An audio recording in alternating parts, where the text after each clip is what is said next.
Hello students. बेटा हम लोग जो पढ़ रहे थे सेपरेशन ऑफ मिक्सचर पढ़ रहे थे। ओके। अब सेपरेशन ऑफ मिक्सचर में हमने सॉलिड सॉलिड का मिक्सचर का सेपरेशन पढ़ा था। तो उसमें हमने एक तो डिसोल्यूशन पढ़ा था कि भाई डिसोल्यूशन फॉलोड बाय फिल्ट्रेशन, और एक पढ़ा था हमने मैग्नेटिक सेपरेशन। बेटा आज उससे नेक्स्ट जो टॉपिक है वही चलने वाला है। आज हम पढ़ेंगे सब्लिमेशन। क्या पढ़ने वाले हैं? सेपरेशन बाय सब्लिमेशन, यानी हम सब्लिमेशन करके सेपरेशन करना है। मैंने आपसे कहा था कि भाई अगर हमें मिक्सचर को सेपरेट आउट करना है तो हमें मिक्सचर में प्रेजेंट जो कंपोनेंट्स होंगे उनकी प्रॉपर्टीज को देखना होगा। उनकी प्रॉपर्टीज के अकॉर्डिंग ही हम उन्हें सब्लिमेट कर पाएंगे, अदरवाइज नहीं कर पाएंगे। ओके। अब आज हमने प्रोसेस कौन सा लिया है? सब्लिमेशन प्रोसेस लिया है।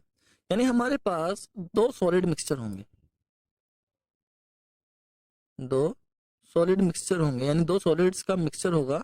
और इस मिक्सचर को क्या करना है? इन मिक्सचर में एक कैन बी सब्लिमेट, यानी अगर हमें सब्लिमेशन प्रोसेस लगाना है तो उसमें से एक को सब्लिमेट ऐसा होना चाहिए जो सब्लिमेट हो सकता है, दूसरा ऐसा होना चाहिए जो सब्लिमेट ना हो सकता है। फॉर एग्जाम्पल, मैं अमोनियम क्लोराइड ले लूँ, NH4Cl, और उसके साथ मैंने ले लेते हैं फेरस सल्फाइड। ओके। अब ये दोनों मिक्सचर ऐसे हैं, अमोनियम क्लोराइड कैसा है आपका? ये सब्लिमेट हो सकता है और फेरस सल्फाइड नहीं हो सकता है। अब जब आप क्या करोगे, इस मिक्सचर को हीट करोगे तो ये तो सब्लिमेट होकर गैस में कन्वर्ट हो जाएगा और ये सॉलिड ही रहेगा। आप इस गैस को इकट्ठा करोगे, दूसरी जगह ले जाकर सॉलिड में कन्वर्ट कर लोगे और सॉलिड हो जाएगा, दोनों अलग अलग हो जाएंगे। अब हमें दो चीजें पढ़नी है। तो सब्लिमेशन होता क्या है? Sublimation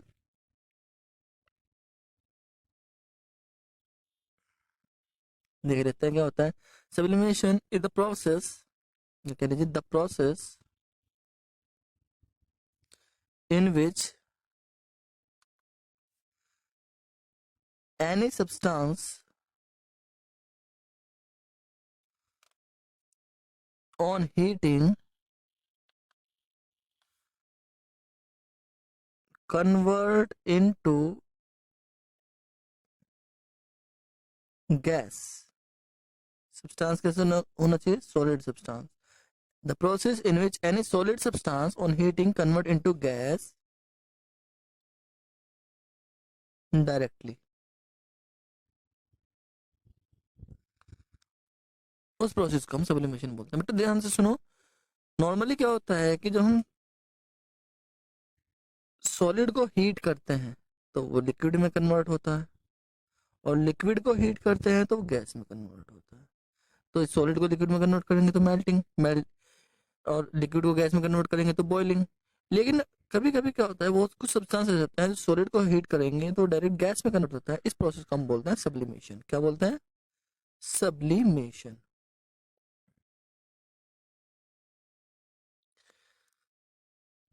okay. तो हम इसे सब्लिमेशन बोलते हैं। सब्लिमेशन को आपको क्या करना है? सॉरी। तो अब इसमें अमोनियम क्लोराइड एक ऐसा सब्सटेंस है जो सब्लिमेट हो सकता है, तो आप सब्लिमेट करोगे तो डायरेक्ट गैस में कन्वर्ट हो जाएगा। वो आपका सॉलिड या लिक्विड में कन्वर्ट होगा। सॉलिड तो दूसरा तो। अब क्या करोगे आप? उन वेपर्स को अलग कलेक्ट कर लोगे, कलेक्ट करने के बाद उसे कंडेंस कर दोगे, कंडेंस होने के बाद वो वापस से सॉलिड में कन्वर्ट हो जाएंगे। समझ में आ रही बात आपको? तो इस तरह आप दोनों सॉलिड्स को अलग अलग कर सकते हो। क्लियर है? चलिए भाई, नेक्स्ट की बात करते हैं। अब हम बात करेंगे बेटा सॉलिड प्लस लिक्विड मिक्सचर की। किसकी बात करेंगे? Solid plus liquid. अब ऐसे मिक्सचर की बात करेंगे जिसमें एक सॉलिड कंपोनेंट होगा और दूसरा लिक्विड कंपोनेंट होगा। बेटा तो हमारे पास यहाँ पर दो कंपाउंड बनते हैं। एक दो तरह के दो टाइप के बनते हैं आपके mixture.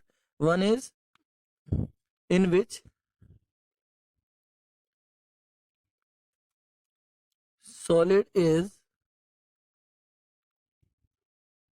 Not soluble in liquid, यानी जहां पर सॉलिड लिक्विड में सोल्यूबल नहीं होगा, ठीक है। और second one is in which solid can be completely dissolve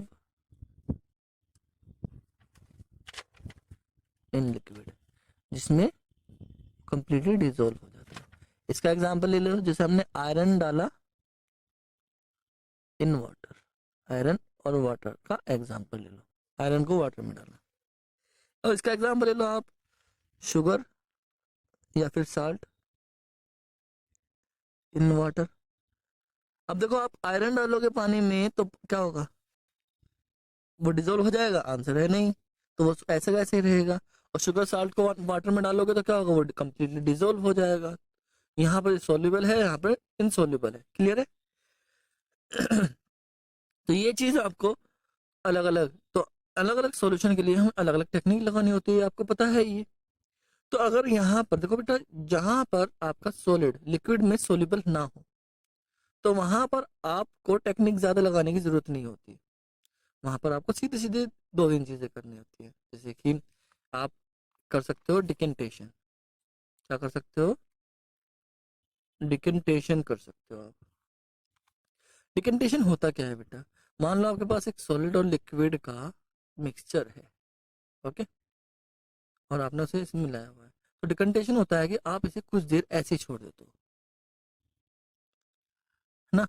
तो थोड़ी देर बाद आप क्या देखते हो, सॉलिड पार्टिकल्स होंगे वो बॉटम साइड में बैठ जाएंगे, यहाँ सॉलिड हो जाते हैं और लिक्विड जो है ऊपर की तरफ रह जाता है। फिर आप क्या करते हो, ऐसे थोड़ा थोड़ा थोड़ा पोर करके उसे धीरे धीरे डाल देते हो, मतलब आप उसे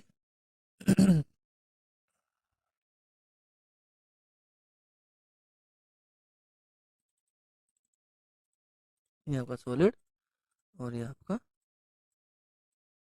लिक्विड, ओके, ये आपका लिक्विड और आपका सॉलिड। यहाँ पर आप इसे धीरे धीरे ऐसे लिक्विड को ऊपर से दूसरे कंटेनर में डाल देते हो, इस प्रोसेस को हम डिकंटेशन बोलते हैं। समझ में आ रही बात, डिकंटेशन क्या होता है। आप क्या करते हो, इन दिस प्रोसेस, अगर मैं लिखता हूँ in this process the container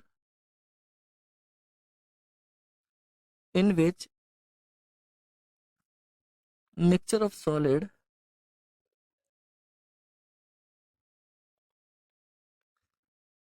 which is insoluble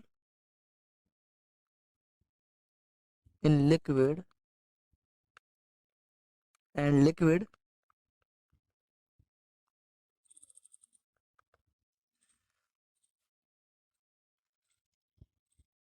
contain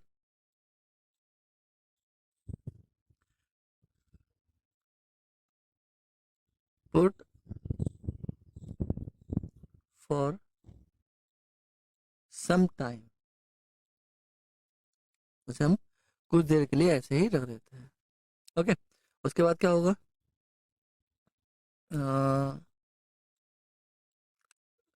due to this solid particles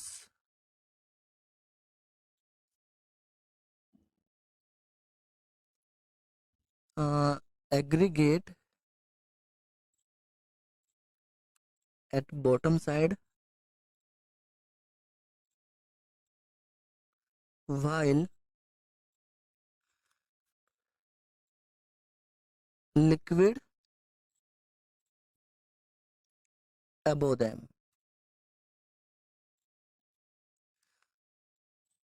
तो लिक्विड पार्टिकल ऊपर की तरफ रह जाते हैं, तो आप से क्या करते हो, धीरे धीरे दूसरे कंटेनर में डाल सकते हो, क्लियर है। तो डिकंटेशन प्रोसेस बहुत सिंपल है। अगर ये आप ये प्रोसेस नहीं करना चाहते, अगर हम कहते हैं ये प्रोसेस नहीं, तो हमारे पास एक और प्रोसेस है, एक और प्रोसेस हम इसमें लगा सकते हैं, और प्रोसेस है फिल्ट्रेशन। क्या बेटा, फिल्ट्रेशन।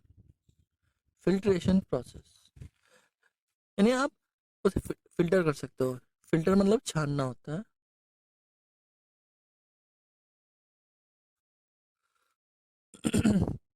यानी आप लिक्विड को सॉलिड में, मतलब जो सॉलिड और लिक्विड होते हैं अलग अलग, उन्हें एक किसी फिल्टर पॉट से या कह लीजिए कोई भी फिल्ट्रेट हो उससे छान सकते हो। फिल्टर फिल्टर करने के लिए एक कोई भी ऐसा कंटेनर हो जिसमें छोटे छोटे पॉर्स हों, जिसमें सॉलिड के पार्टिकल पार ना होते हैं और लिक्विड के पार्टिकल्स पार हो सकते हो, उन्हें अलग अलग कर सकते हो।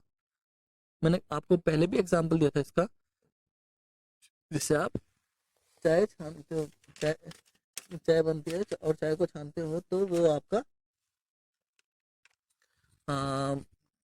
फिल्ट्रेशन ही कहलाता है।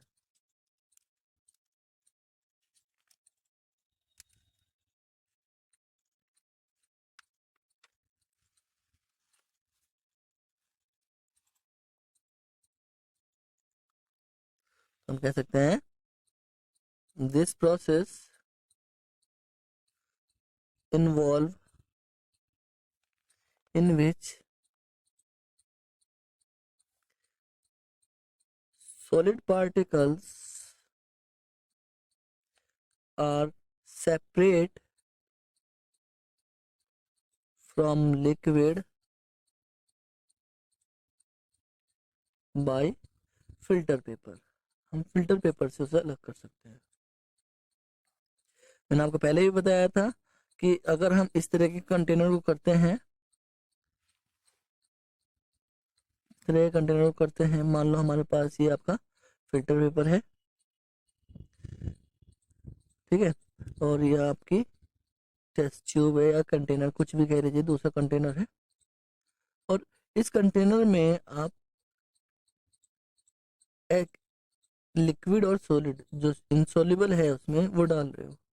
तो कुछ देर बाद आप देखोगे यहाँ पर तो सॉलिड पार्टिकल बच जाएंगे और यहाँ पर लिक्विड। तो in term of chemistry solid particles को हम बोलते हैं रेजिड्यू, और उसको बोलते हैं हम लिक्विड पार्ट को फिल्टरेट। क्या बोलते हैं? फिल्टरेट। तो फिल्ट्रेशन हम छानना कहते हैं, ठीक है ना। तो नेक्स्ट जो है बेटा हमारा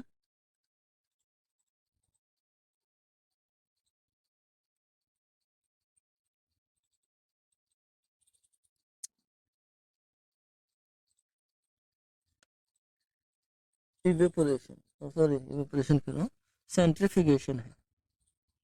क्या है?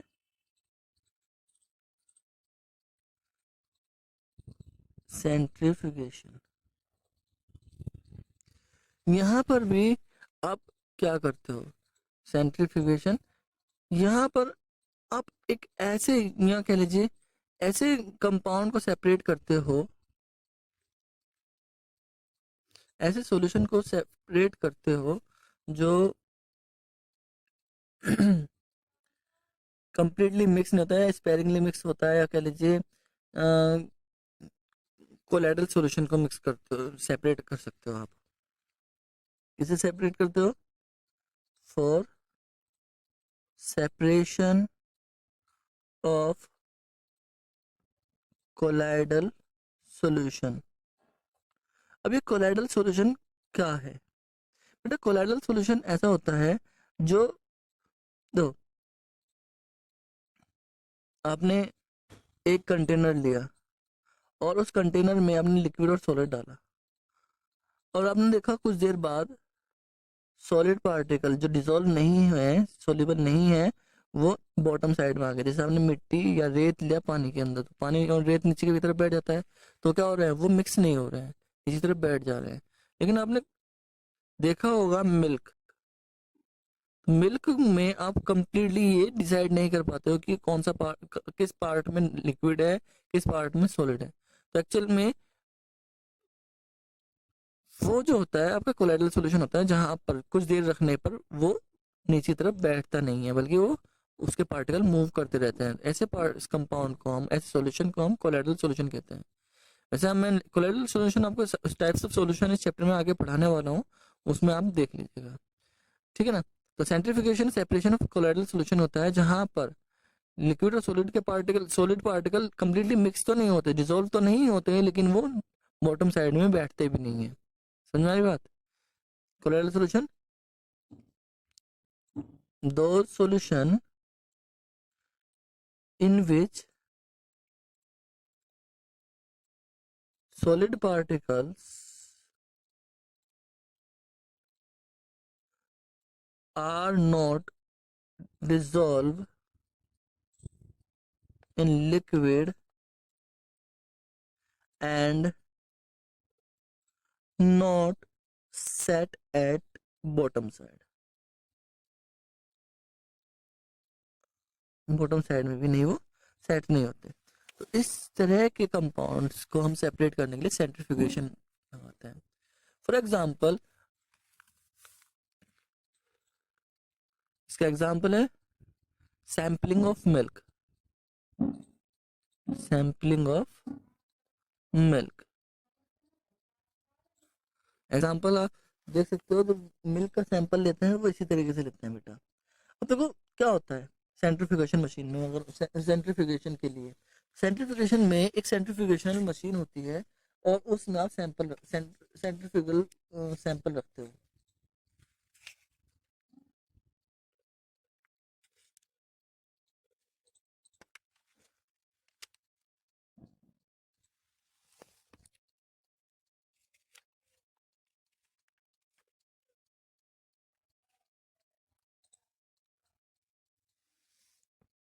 एक मशीन होती है जिसमें आप सेंट्रीफ्यूगेशन कह लीजिए एक अब यस, एक मशीन होती है जिसमें हम इस तरह सैंपल रख लेते हैं और सैंपल रखने के बाद इसे गोल गोल घुमाते हैं। गोल गोल घुमाने के बाद क्या होता है बेटा कि जो हैवी पार्टिकल्स होते हैं, यानी जो सॉलिड पार्टिकल्स होते हैं, वो बॉटम साइड में चले जाते हैं, जो लिक्विड पार्टिकल्स होते हैं वो सेंटर की तरफ आ जाते हैं। क्या कह लीजिए वो सेंटर की तरफ आएंगे डेंस पार्टिकल, और लाइट पार्टिकल दूर की तरफ चले जाएंगे। तो इसमें क्या प्रिंसिपल यूज होता है? प्रिंसिपल क्या है? द प्रिंसिपल, और मैं प्रिंसिपल की बात करता हूँ, तो principle is that the dense particle, the heavy particles कह लीजिए, the heavy particles are forced to are forced to the bottom, and light particles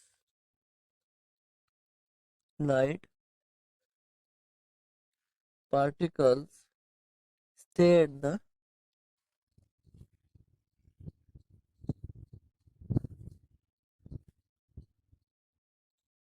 top when spun rapidly। ये इस चीज पे काम करता है बेटा। मैंने आपको बताया है कि एक मशीन होती है और उस मशीन में हम सैंपल लेके, जिसे हमें सेपरेट आउट करना होता है, उसे लेके उसमें रख देते हैं और उसे गोल गोल बहुत तेजी से घुमाते हैं।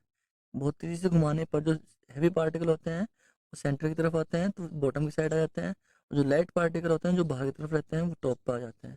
इस तरह हमें बॉटम एंड पर आपके डेंस पार्टिकल यानी सॉलिड पार्टिकल मिलते हैं और लिक्विड पार्टिकल्स ऊपर की तरफ मिलते हैं। ठीक है बेटा, तो आज के लिए इतना, बाकी नेक्स्ट क्लास में।